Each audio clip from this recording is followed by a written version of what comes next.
तो दोस्तों वीडियो का ये नेक्स्ट भाग है और आप लोग वीडियो पे लास्ट तक बने रहें। आगे आप लोगों को बहुत कुछ देखने को मिलेगा और आप लोग अपनी अपनी राय भी अवश्य रखिएगा।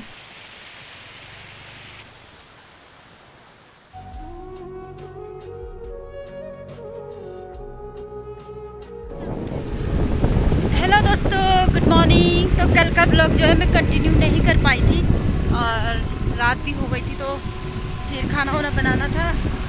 वहाँ से आने के बाद जब हम वहाँ उधर बड़ी किंडा गए तो वहाँ से आए, तो उसके बाद सीधा खाना वाना बनाया, खा के हम सो गए। तो सुबह क्योंकि जल्दी उठी थी और सुमन को घर जाना था, तो अभी सुमन को छोड़ने जा रही हूँ मैं और स्कूटी लेकर अपनी कन्नो रानी को लेकर।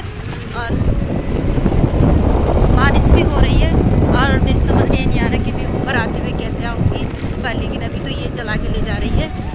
रास्ता भी बहुत ख़राब है दोस्तों, और रास्ता कहाँ पे है, जब जहाँ जहाँ रास्ता ख़राब होगा वहाँ पे आपको दिखाऊंगी मैं कि यहाँ का रास्ता कैसा हो रखा है आजकल।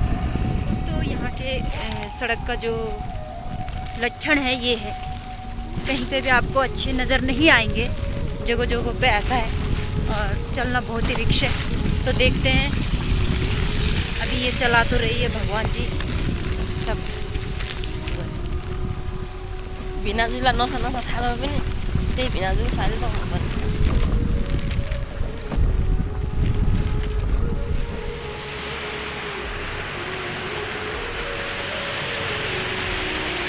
आराम में आ।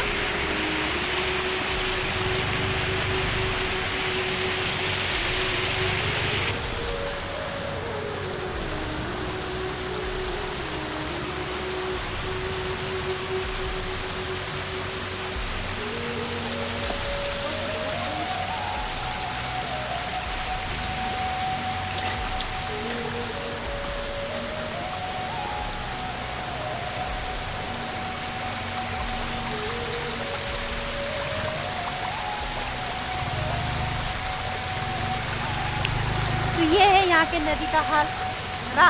रास्ता बोलूँ या नदी बोलूँ समझ में नहीं आ रहा मेरा तो।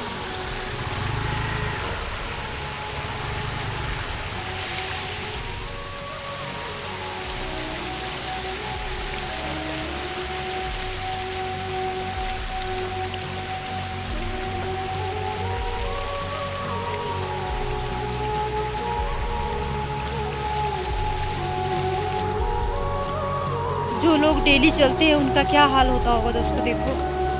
तो मैं तो कहूँगी कि सरकार से यही कहूँगी, जो भी इस बार के यहाँ के सरकार है उनसे यही कहूँगी कि इस रास्ते को जल्द से जल्द ठीक किया जाए, क्योंकि ताकि हम तो कभी कभार चलते हैं, पर लेकिन जो रोज़ का जिनका रास्ता है, ये जिनको रोज़ाना चलना पड़ता है, इस जगहों से गुजरना पड़ता है, इस स्थिति से गुजरना पड़ता है, उनका क्या हाल होता होगा।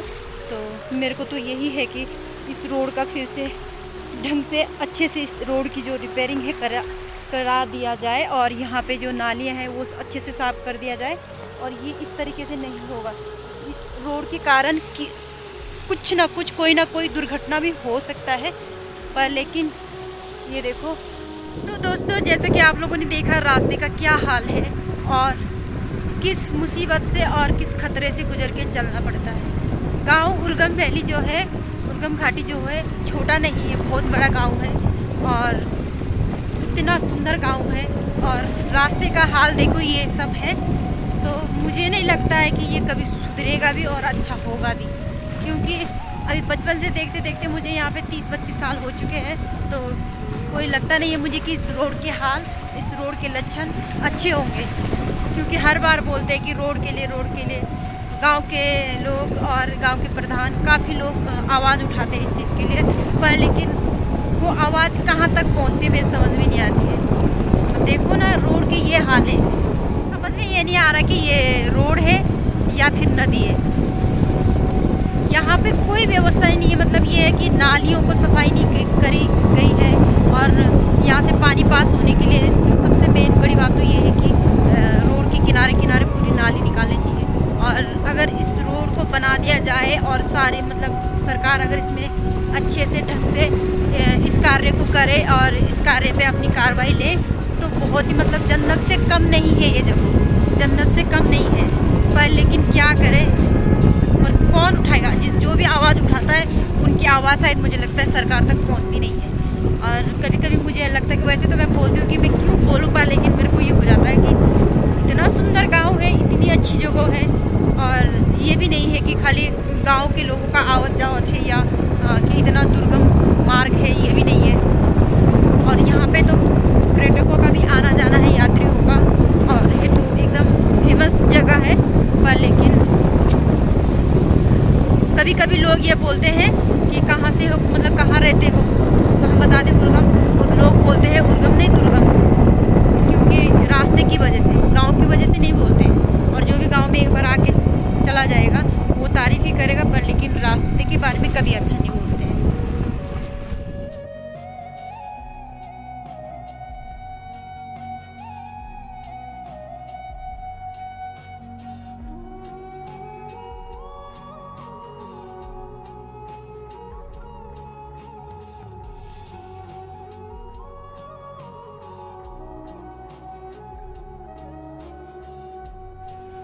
आराम ले।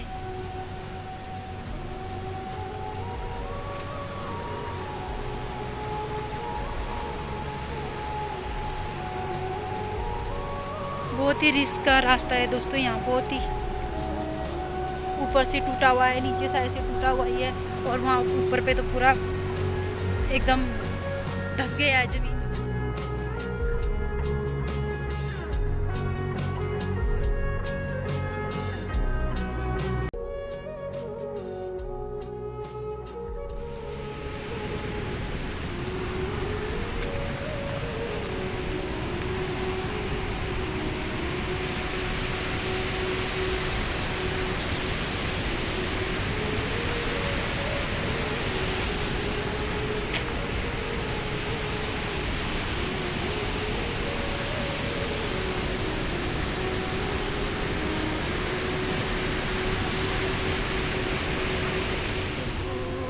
माँ अलकनंदा। तो दोस्तों हम फाइनली हेलंग पे पहुंच गए, मतलब हेलंग पुल पे ही पहुंच गए हैं। और इतना टफ है यहाँ से चलना और यहाँ से गुजरना, खतरों के खिलाड़ी बन के हम यहाँ आ गए। पर लेकिन मेरे को टेंशन ये हो रहा है कि मैं रिटर्न कैसे आऊँगी, राइडर मैन तो घर जा रहा है।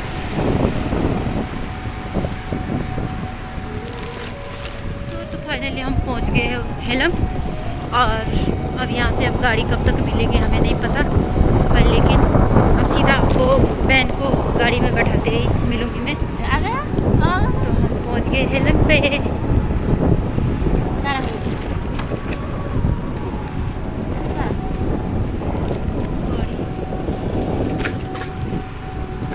मोड़े राख मोला मोड़ रहा।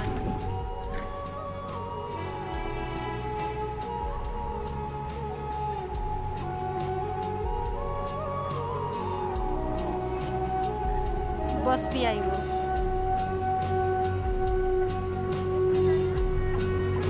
कहाँ को लगी?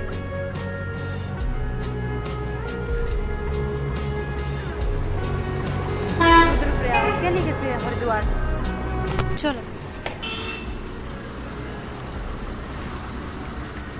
चला के बाय। बस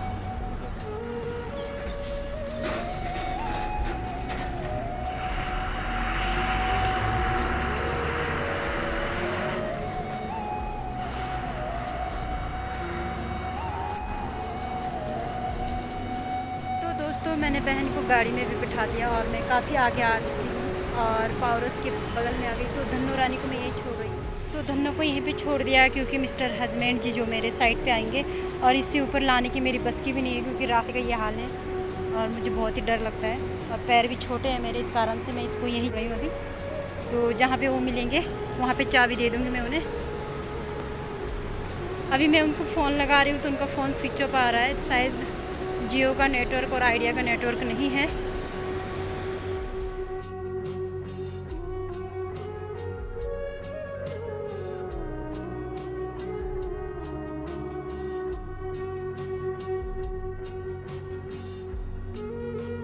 फाइनली घर पे पहुंच चुकी हूँ मैं। अभी 11 बजने को है, भूख भी लग गई और बहना भी चली गई।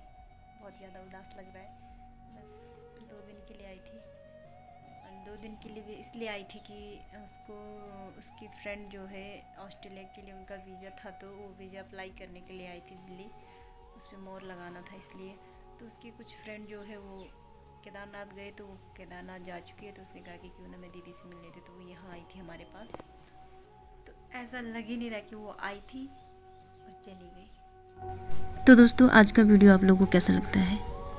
यदि आप लोग उर्गम रोड के मोटर मार्ग के निर्णय में आप लोगों का कोई राय है तो एक कमेंट करके अवश्य बताएं। किसी को पर्सनली ठेस पहुंचाने के लिए जो भी शब्द मैंने यूज किया है, ये किसी को पर्सनली ठेस पहुंचाने के लिए यूज़ नहीं किया है, क्योंकि थोड़ा सा बुरा लगता है, हम भी यहाँ रहते हैं। तो आप लोगों को आज का ब्लॉग जैसा भी लगता हो कमेंट करके अवश्य बताइए। तो फिर मिलते हैं हम नेक्स्ट ब्लॉग पे। तब तक के लिए लाइफ में आप लोग जहाँ भी एकदम स्वस्थ रहिएगा, मस्त रहिएगा, बिंदास रहिएगा। Bye bye, take care.